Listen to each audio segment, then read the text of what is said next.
King of the conference, king of the conference. Could be you. This is Locked On Big 12.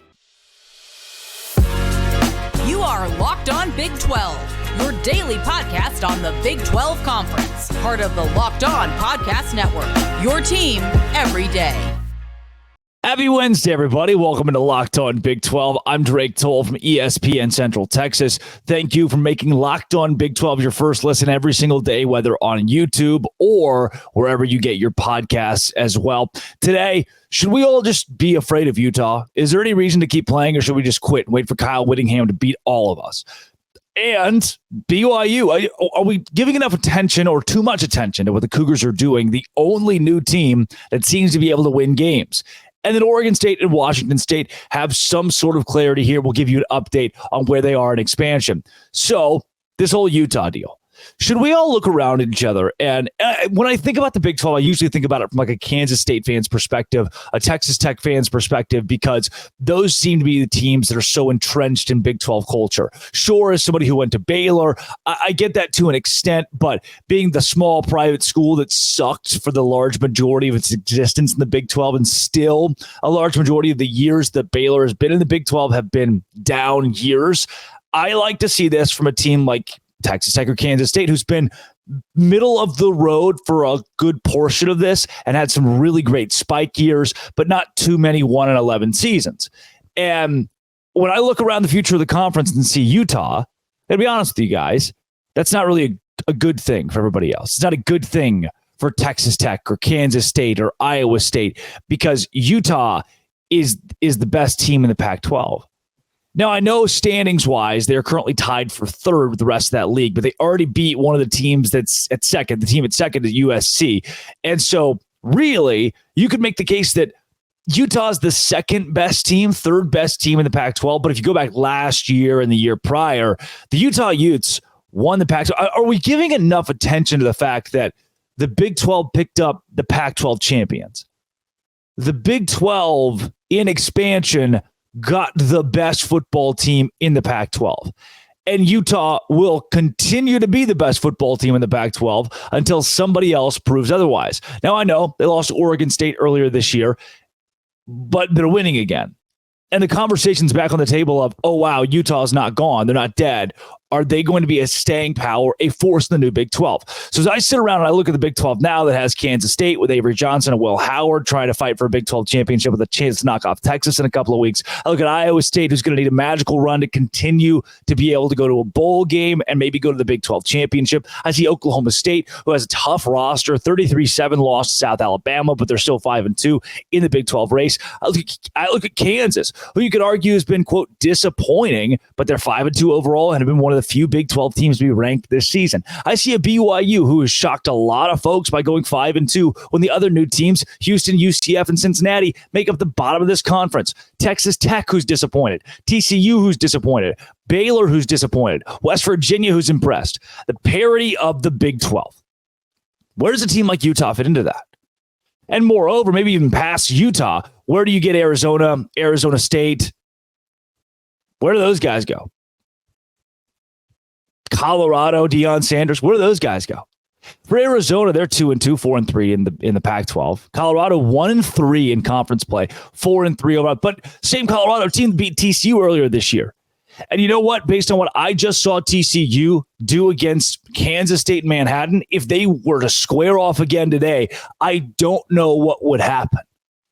Arizona State, the bottom dweller of the Pac-12, might be the one good thing, the one saving grace for everybody in the Big 12 is that you get Arizona State, who's played some folks close. They've made some games interesting, but at least they're 1-6 overall and crouching right on that bowl ban, the self-imposed bowl ban they gave themselves. They're right there at 1-6 to just having an outright bowl. You know what? I'm banned from dating Selena Gomez this year. Yep, 100%. I'm putting a ban on myself for that, just like Arizona State put their own bowl ban on.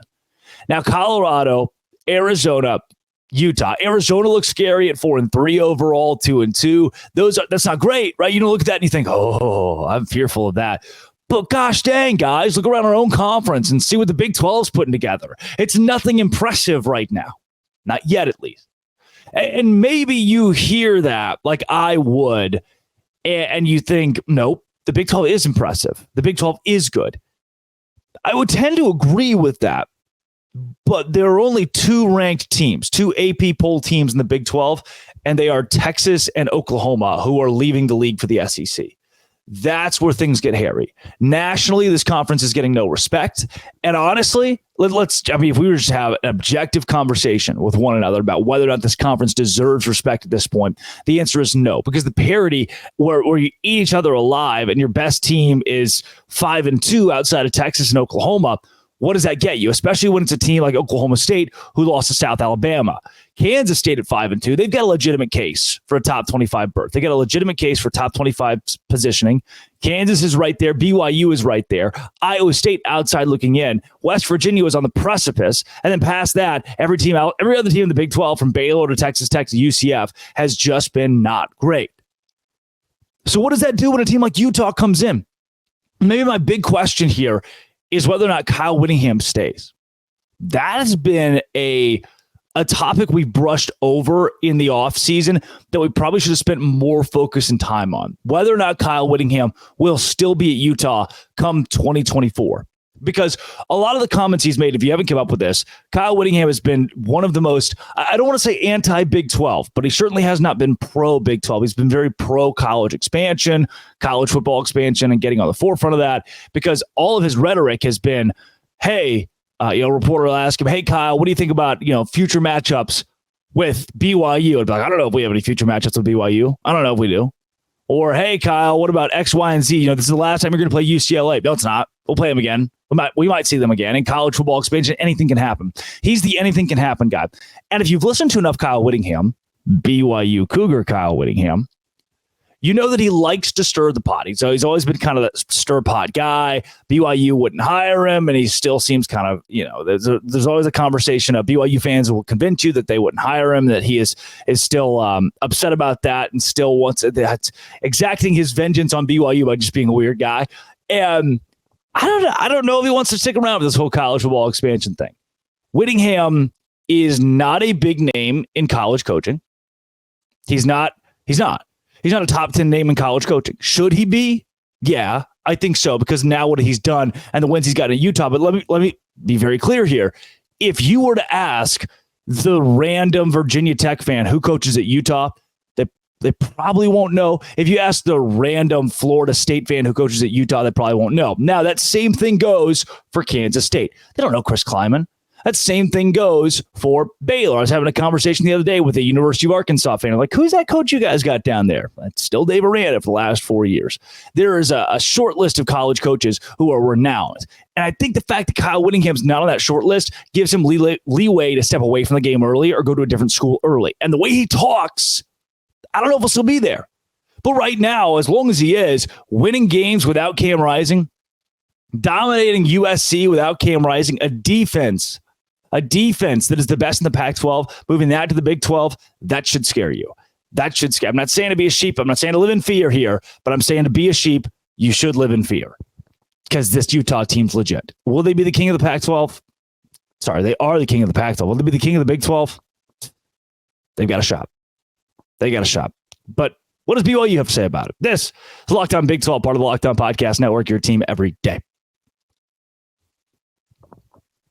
Today's show is brought to you by Jase Medical. Go right now and get yourself a Jase case. 5 life-saving antibiotics from Jase Medical that can keep you and your family safe.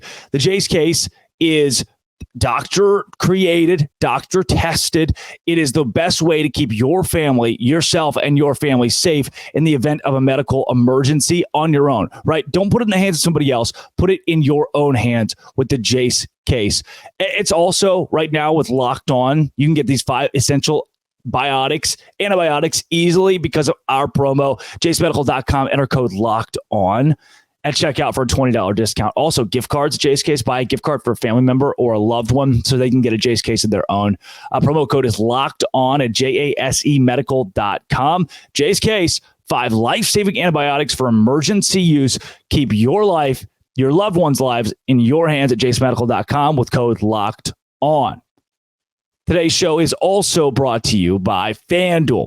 FanDuel is the official sports betting partner of the NFL. And look, FanDuel is where I go. I go to the FanDuel app. It's easy to use. I download the FanDuel app. It's where I go to play our best bets every week. So tomorrow, I'm going to give you the best bets in the Big 12. Those will all be lines from FanDuel. Right now, new customers get $200 in bonus bets guaranteed. So it's a free $200 in free play in bonus bets when you place a $5 bet. So you put $5 on the Texas Longhorns to win a football game. You get $200 in bonus bets guaranteed when you place a $5 bet.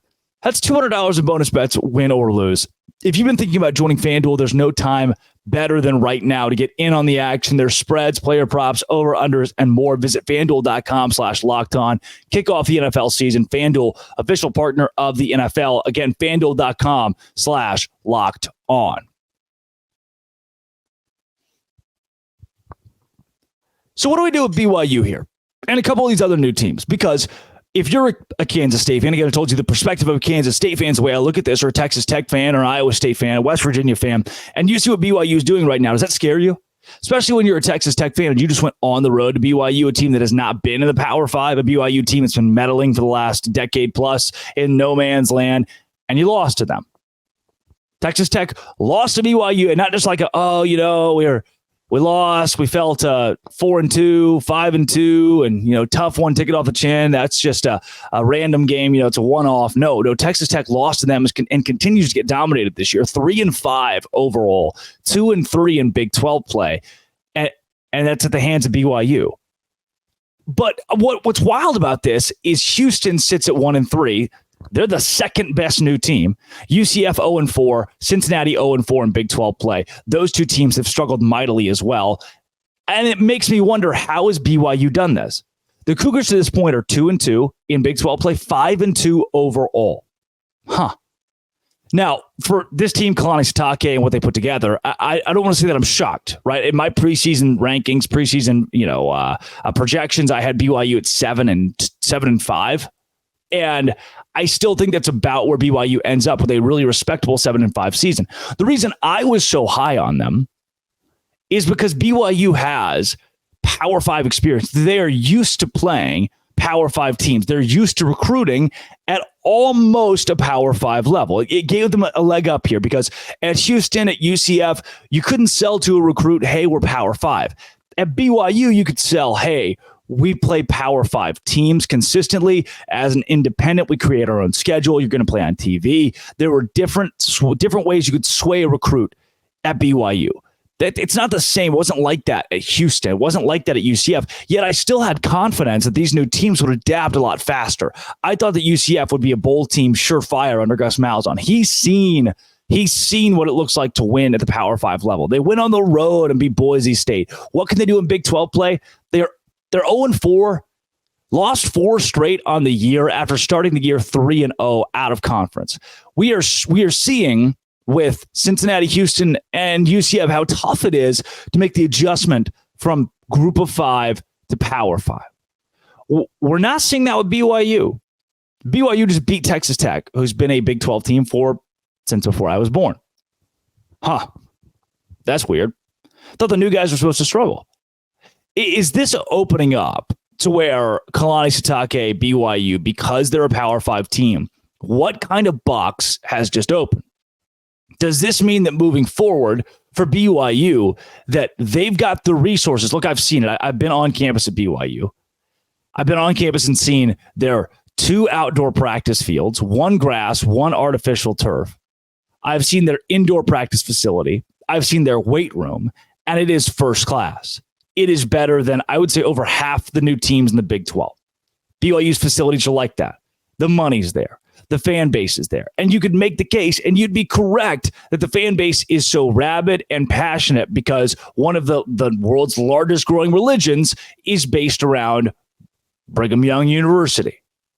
And you'd be very correct at that. And it's not a knock, right? We're not making fun of BYU or saying, BYU's cheating because they have a whole religion where this is the flagship school of the LDS faith. No, that is epic for this conference. That is huge for branding and exposure in this conference moving forward.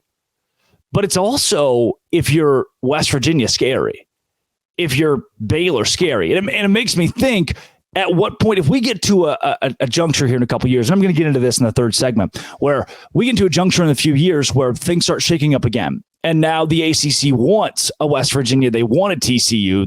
They call a Baylor. If BYU and Utah and these teams from out west are dominating the Big 12, will it be time for a shake? Is there a path where BYU moving forward just wins in this conference? Because they're doing it right now way ahead of schedule when you look at everybody else. As somebody who graduated from Baylor, is that scary? Should I be scared about what's happening over in Provo, Utah? That we've awoken the sleeping giant, made this power program Power 5, and that from now on, they're going to make everybody else pay by winning a lot of football games. It's going to be very interesting when Utah gets here, when Colorado gets here, when Arizona State, and how they schedule these games out with BYU. But and without Keaton Slovis, and the run game's not good, this BYU team is just, what are they? Opportunistic. They play well on the late downs. They play well when things matter the most. They play well in the middle 8. It's the last 4 minutes of the second quarter, the first 4 minutes of the third quarter. That's where BYU has thrived this season. Can they sustain that? Well, they've done it for 7 games. To me, that feels sustainable. For 7 games, BYU has gone out and put themselves in the upper half of the Big 12, have put themselves not just in bowl contention, but now almost guaranteed to be in a bowl game. Whereas teams like Texas Tech would take a miracle for them to go 3-1 over the course of their last 4 and find themselves in a bowl game. That'd be tough. For Baylor, take a miracle to find themselves 3-2 over the course of their last 5 and get to a bowl game. But BYU, they're sitting pretty. And you know what? For Texas Tech and Baylor, you can make the case. You're like, oh, well, tough non-conference. Nah. No, BYU went on the road against Arkansas. And Baylor lost to Texas State. Texas Tech lost to Wyoming. And BYU is taking care of business. That's scary. If I'm anybody else in this conference, based on the resources BYU has, the passion of the BYU fan base, Kalani Sitake, his staying power as the head coach, I would be afraid of BYU. It almost seems like they're going to have an unfair advantage in a couple of years. BYU is one of the few programs in the Big 12 that I could see just creating a monopoly in this conference because of the passion, the resources, and Kalani Sitake. Is he the greatest head coach in the world, the greatest X's and O's? No. But man, his Jimmys and Joes, his skills in that category, his ability to work a young man to create an unexplainable environment at Lavelle Edwards. Him and his staff have got it going on. Coming up, Oregon State, Washington State. Let's get a little update. This is Locked On Big 12, part of the Locked On Podcast Network, your team every day. Today's show is brought to you by eBay Motors. eBay Motors is where I go because I always, constantly, for every day, have car troubles. eBay Motors is where I go to fix that. I don't know what it is, but my Nissan Maxima, I'm the guy that runs over a parking stop and then just tears up the entire bottom. I'm the guy that runs over a curb. I'm a great driver. Trust me. I just hit stuff a lot. Passion, drive, and patience bring home the winning trophy as you keep your ride or die alive. eBay Motors has everything you need to maintain your vehicle and level it up to peak performance, from superchargers, roof racks, exhaust kits, LED lights, and more. Whether you're into speed, power, or style, eBay Motors has got you covered. 122 million parts for your number one ride or die. You'll always find exactly what you're looking for. And with eBay's guaranteed fit, your part is guaranteed to fit every time or your money back. With eBay Motors, you're burning rubber, not cash. With all the parts, all the prices, it's easy to turn your car into the MVP and bring home the win. Keep your ride or die alive at ebaymotors.com. ebaymotors.com. Eligible items only. Exclusions apply. eBay guaranteed fit only available to U.S. customers. All right. So, update on Washington State, Oregon State. Per Ross Dellinger, Yahoo Sports, he wrote a big, long article about where these two schools have turned their attention. And the focal point of this was the Mountain West. That when it comes to next year, Washington State and Oregon State have to somehow figure out how they're going to schedule out their games. And that's the big conversation right now. Will they have Oregon in there? Will they have Washington in there to play? Will they have a Nevada? Will they throw in a San Diego State? Who will they get to piece together a 12-team schedule? Now, what is really interesting, I think that the article, if you've read it, and if you haven't, I do encourage you to read this one. I think Ross Dellinger is one of the best. I really enjoy his work. If you read it, it misses some points here. It kind of alludes to the fact that Kirk Schultz is on the college football playoff committee, that he is one of the ones who calls the shots here. And what it misses on is it says, someone associated, a high-ranking official, the president of Washington State, is on the board of the college football playoff committee, but it doesn't completely divulge into the fact that he's got full power to block things moving forward. So Dellinger makes the case that these two teams will not be a Power 5 conference over the course of the next 2 years, which technically, no, you're right. They will be effectively independents. However, by virtue of a 2-year grace period they've been given to still be the Pac-12, technicality rules that they are a Power 5 conference. And even more than that, when you're Washington State and your Oregon State coming to the table, you have a whole guy who's helping make the calls in the college football playoff committee. And when everybody has to vote unanimously on every topic to change anything, I don't think Kirk Schultz is going to vote for his two teams to be considered Group of 5 or his teams to be considered independent, for them to be just Notre Dame. That doesn't seem like he's going to go that route of, you know what, I'll settle. We're fine. We'll just sit and who cares? No, of course not. You wouldn't. So I do think it misses there a little bit, but the update effectively says that the Pac-12, with its implosion, leaving universities like Washington State, Oregon State on the cutting room floor, the next big thing is to figure out where those two schools go with this lawsuit.